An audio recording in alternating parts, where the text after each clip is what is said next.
하나님 말씀 마가복음 1장 1절로 11절까지 말씀. 하나님의 아들 예수 그리스도의 복음의 시작이라. 선지자 이사야의 글에 보라 내가 내 사자를 내 앞에 보내오니 그가 내 길을 준비하리라. 광야에 외치는 자의 소리가 있어 이르되 너희는 주의 길을 준비하라. 그의 오실 길을 곧게 하라. 기록된 것과 같이 세례 요한이 광야에 이르러 죄사함을 받게 하는 회개의 세례를 전파하니 온 유대 지방과 예루살렘 사람이 다 나아가 자기 죄를 자복하고 요단강에서 그에게 세례를 받더라. 요한은 낙타 트롯을 입고 허리에 가죽띠를 띠고 메뚜기와 석청을 먹더라. 그가 전파하여 이르되 나보다 능력 많으신 이가 내 뒤에 오시나니 나는 굽혀 그의 신발 끈을 풀기도 감당하지 못하겠노라. 나는 너희에게 물로 세례를 베풀었거니와 그는 너희에게 성령으로 세례를 베푸시리라. 그때 예수께서 갈릴리 나사렛으로부터 와서 요단강에서 요한에게 세례를 받으시고 곧 물에서 올라오실새 하늘이 갈라짐과 성령이 비둘기같이 자기에게 내려오심을 보시더니 하늘로부터 소리가 나기를 너는 내 사랑하는 아들이라 내가 너를 기뻐하노라 하시니라. 아멘. 이 말씀의 축복과 은혜가 저와 여러분과 여러분의 가정과 여러분 자녀 선들 안에 우리 교회 모든 성도들 가운데 함께하게 되기를 예수님의 이름으로 축복합니다. 세례 요한은 물로 요단강에서 세례를 베풀었습니다. 그 세례를 받은 사람들은 요한의 인격, 요한의 삶, 요한이 살아가는 그 경건한 삶의 모든 것들에 매료되었던 사람입니다. 그리고 정말 참 종의 모습들을 요한이 그렇게 보여주었습니다. 좋은 메신저 같은 설교자냐, 어떤 사람이 좋은 설교자냐, 로고스, 파토스, 에토스 이 세 가지가 갖추어진 사람이 좋은 설교자입니다. 로고스는 진리를 전해야 된다는 겁니다. 설교의 자리에 서서 강단에 서서 세상 얘기하는데 또 이런저런 잡다한 얘기하는데 진리가 아니면 곤란한 문제예요. 진리를 전하는데 두 번째는 전달되어야 된다는 거예요. 아무리 진리를 전해도 받는 사람의 눈높이가 있고 받는 사람들의 코드가 있기 때문에 그들에게 내용이 전달되어져야 돼요. 전달법에 대해서 훈련을 받아야 되죠. 그래서 세 번째는 뭐냐면 삶이에요. 자기가 전한 말씀을 본인이 붙들고 사는 겁니다. 그럴 때 세 가지가 갖추어질 때 좋은 설교자다 할 수 있습니다. 세례 요한은 그런 면에서 참 좋은 설교자입니다. 진리를 분명하게 바로 전하고 두 번째 전달법에 있어서는 현대적 전달법과 좀 달라요. 세례 요한의 설교의 전달법은 굉장히 직선적입니다. 선포예요. 회개하라. 천국이 가까웠다. 세례를 받을래 말래. 선택의 여지가 없이 흑백으로 나누어집니다. 그래서 다양한 적용점들을 가진 현대의 설교는 좀 달라요. 근데 복음의 선포는 전달이 성령 안에서 전달되는 것이 가장 중요한 문제예요. 할렐루야. 그리고 방법론은 그 다음에. 어쨌든 세례 요한은 자신의 삶으로 살아낸 사람, 세 가지를 이루어낸 사람이었고 그렇게 훌륭한 분이었습니다. 그러나 그가 베푼 세례는 요한의 세례는 바로 물로 세례를 주는 것이었습니다. 할렐루야. 물로 세례를 주는 것은 의미가 없습니까? 있지요. 물세례를 통해서 나의 죄를 자복하고 내가 죄인인 것을 깨닫고 정결케 되는 스스로 정결케 하는 은혜와 계기를 삼는 것이고 그렇게 예수님의 세례는요. 예수님이 받은 세례는 요한이 물로 세례를 베풀었는데 예수님은 요한에게 물 세례를 받을 때 무슨 세례를 받습니까? 성령으로 세례를 받았습니다. 할렐루야. 요한은 친히 말하기를 이렇게 말했습니다. 자, 나보다 능력 많으신 이가 내 뒤에 오시는데 나는 굽혀 그의 신발끈을 풀기도 감당하지 못하겠노라. 그리고 나는 너희에게 물로 세례를 베풀었거니와 그는 너희에게 무엇으로 세례를 베푸시리라? 성령으로 세례를 베푸시리라. 다른 복음서에는 성령과 불로 세례를 베푸시리라 그렇게 말했습니다. 그렇게 예수님은 근데 이렇게 예수님이 불로 세례를 성령으로 세례를 베푸시는 분인데 그분이 허리를 굽혀서 요한에게 세례를 받으시는 겁니다. 요한에게 세례를 받으시고 물에서 올라오시는데 하늘이 갈라지고 성령이 뭐와 같이 비둘기와 같이 자기에게 내려오셨다라는 것입니다. 하늘이 열리고 성령이 비둘기와 같이 자기에게 내려오셨다.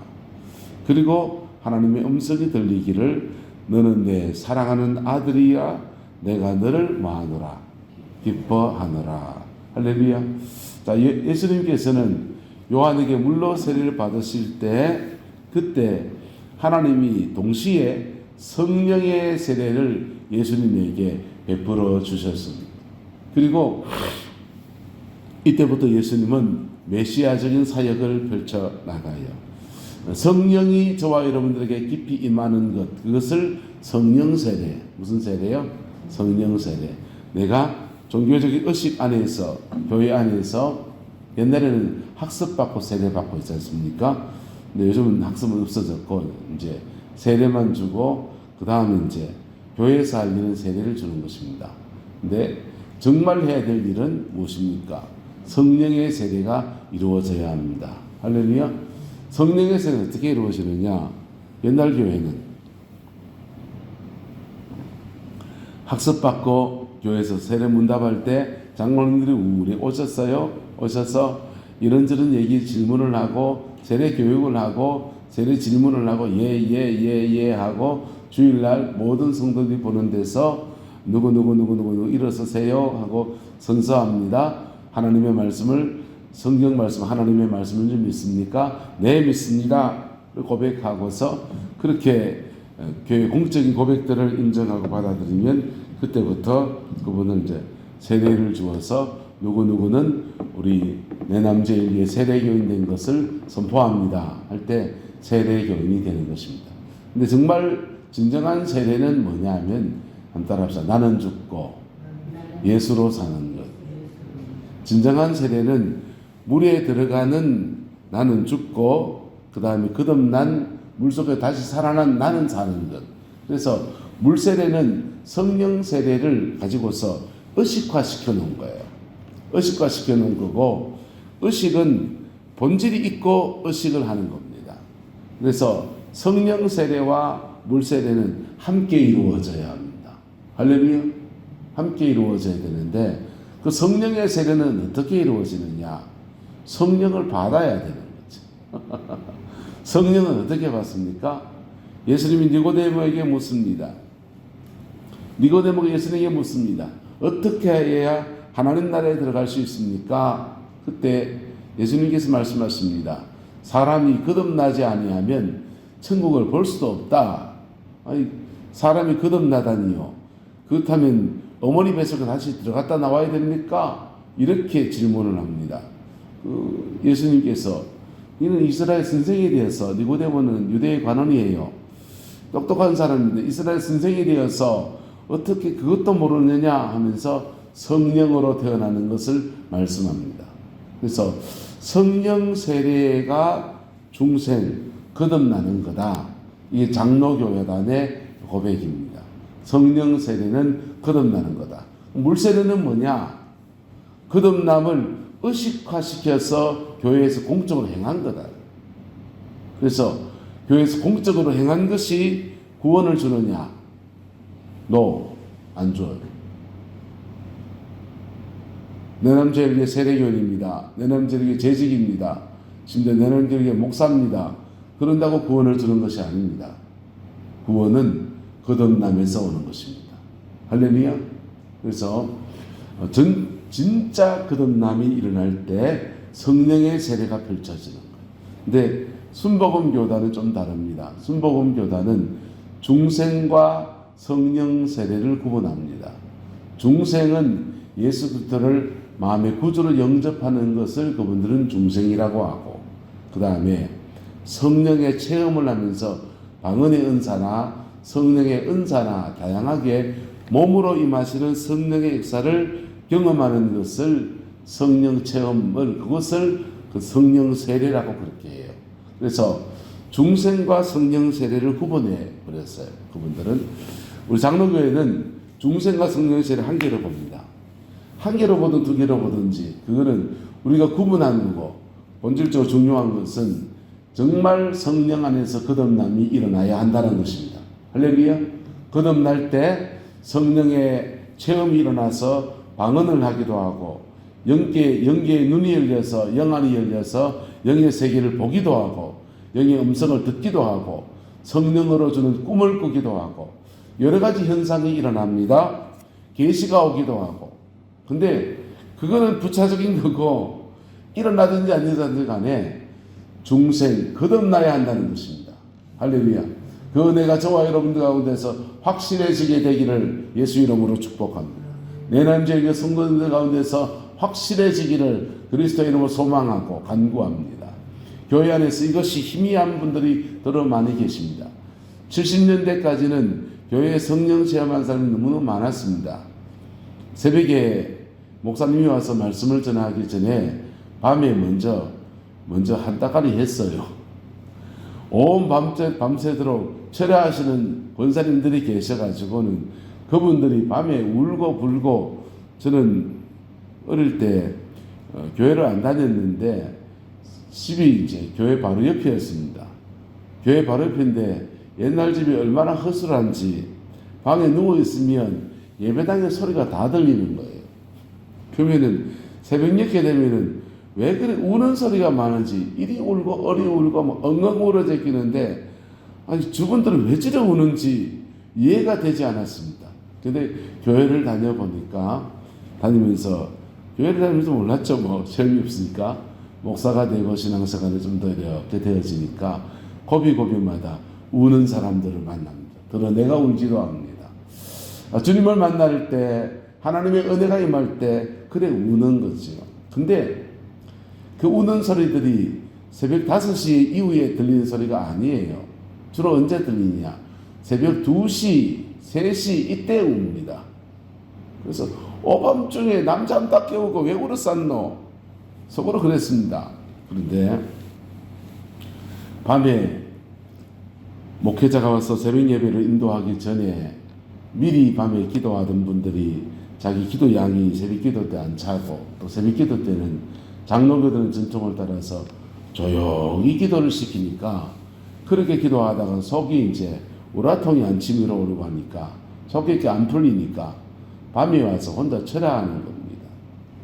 밤에 와서 철야를 하면은 철야하다가 울다가 철야하다가 울다가 그러다가 이제 여기 예배당 전체에 성령님이 임재가 쫙 깔려 있잖아요. 그 상태에서 목사님 와서 설교하면요. 설교 준비 대충 해도요. 그냥 그날 말씀 그냥 주십니다. 주님이. 그냥 그 말씀을 그냥 주셔요. 무슨 말 해도 그냥 막 부죽게 있던 저도 은혜를 받습니다. 십자가 얘기만 하면 눈물 나고요. 근데 그랬던 교회들이 밤에 철야하는 사람이 없어요. 그리고는 교회 안에 기도하는 사람이 점점 더 사라져요. 우리 교회도 지금 그렇지요. 돌아가셨고 또 초신자기도 하고 연세가 드셔서 다리가 아프셔서 못 올라오시기도 하고 여러 가지 이유들 때문에 기도의 사람들이 점점 더 사라졌습니다. 그러면서 자연스럽게 없어진 것이 뭐냐? 거듭남이에요. 한국교회가 지금 심각한 문제가 거듭나지 않았습니다. 거듭나지 않았는데 교회 생활하면서 그냥 공적으로 세례를 주고 그리고 집사님 직분을 주고 권사님 직분을 주고 장로님이 되기도 하고 거듭남이라고 하는 것은 바람이 임의로 불듯이 바람이 이리 불다가 저리 불다가 하다가 하나님의 영이 그 사람에 임할 때 거듭나는 거거든요. 근데 중생하지 않았는데 교회 공적인 세례는 나의 기한이 차서 우리 교회 등록하신 지 얼마나 됐습니까? 그럼 집사님 세례, 성도님 세례를 받으셔야 되겠네요. 그 세례를 주고, 세례 받았으니 이제 나이가 찼으니 다른 사람도 다 집사인데 나도 집사 붙여주세요. 또는 뭔지 모르지만 아이고 남들도 다 집사님 가는데 이분도 집사님 직분 줍시다. 집사 직분을 주고, 그리고 다른 사람들이 다 권사 그러는데 저분도 권사님 주려고 하니까 신앙의 격이나 이게 좀 모자라다 보여. 그러면은 요즘은 이제 명예권사를 세워줘요. 그래서 명예권사, 나이가 차서 동갑내기들은 권사님인데 이분은 신앙이 어리다고 그래서 권사 주기가 그런데 그럼 그냥 뭐 호칭적으로 권사님 주기에 그냥 명예권사 줍시다. 그러니까 명예권사 주기도 하고, 은퇴하신 분들에게 격을 높여줘서 명예권사를 주기도 하고, 직분이 지금 남발하고 있습니다. 목회를 하기 위해서 어쩔 수 없는 부분이 있어요. 그런데요, 정말 중요한 것은 뭐냐? 거기에 맞는 성령의 거듭남, 성령의 세례, 저와 여러분들 가운데 이루어지게 되기를 예수 이름으로 축복합니다. 그 중세의 역사가 일어나지 않으니까 한국교회 심각한 문제 속에서 몇 가지 화두가 등장했습니다. 가까이 울산에서 연성호 목사님이란 분이, 그분은 백석교단에 계시다가 지금은 스스로 독립해서 다른 교단을 만들었어요. 그분이 책을 하나 썼는데 지옥 가는 크리스찬이라는 책을 썼습니다. 그건 저분하고 저는 만난 적이 없어요. 그런데 그 책을 보면 책 제목 자체가 너무 충격적이잖아요. 지옥 가는 크리스찬. 아니 크리스찬이 어떻게 지옥을 갑니까? 제목부터가 한국교회의 도전적이고 도발적이에요. 책 제목 때문에 그분은 이단으로 찍혔습니다.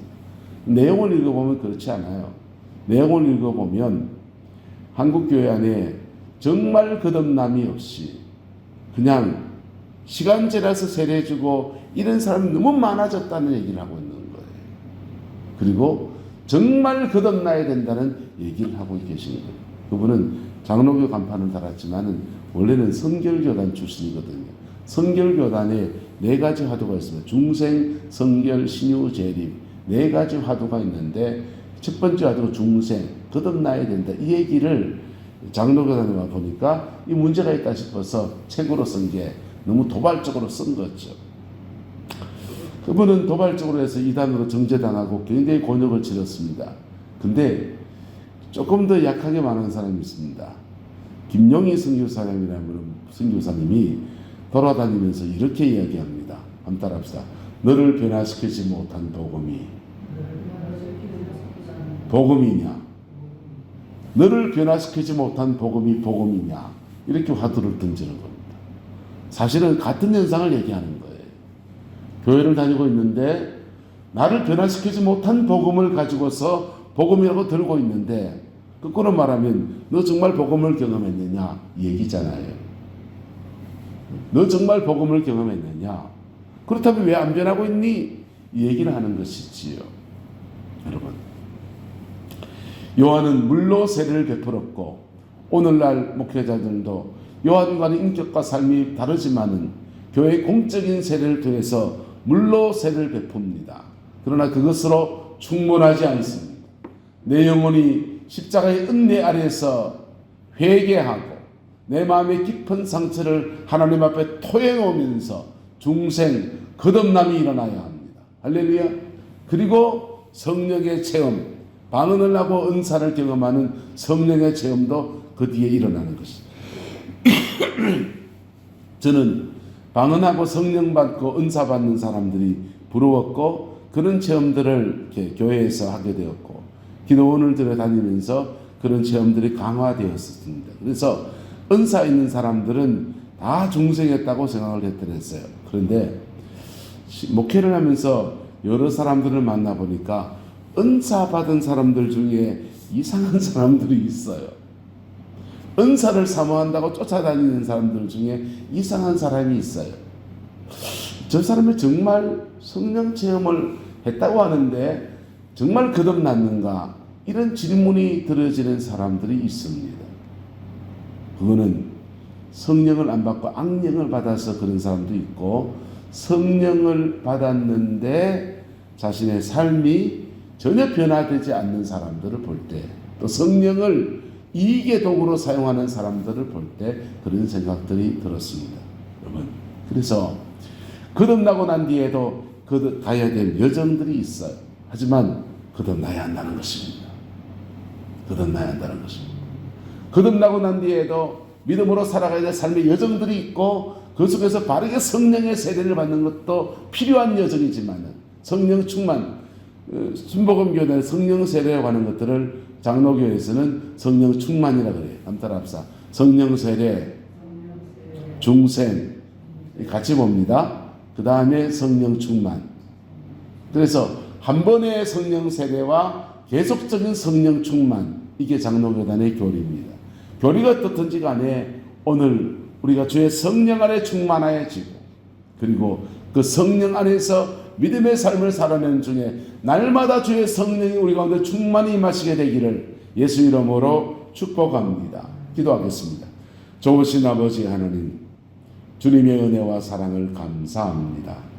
날마다 우리의 모든 죄가를 짊어 주시고, 날마다 우리의 모든 연약함을 친히 감당하셔서 십자가의 그 영광을 베푸시는 우리 주님을 송축하고 찬양하고 높여 드립니다. 오늘도 우리의 심령 가운데 성령의 거듭남을 다시 한 번 더 확고하게 하옵시고, 복음의 그 능력으로 온전해지는 은혜가 있게 인도하여 주옵시고, 그리스도의 그 영광이 온전히 이루어져서 주님의 그 신실함을 이루어내는 은혜가 있게 이 하루를 축복하여 주시옵소서. 주께서 함께해 주시기 원합니다. 예수님의 이름으로 축복하며 기도드리옵나이다. 아멘.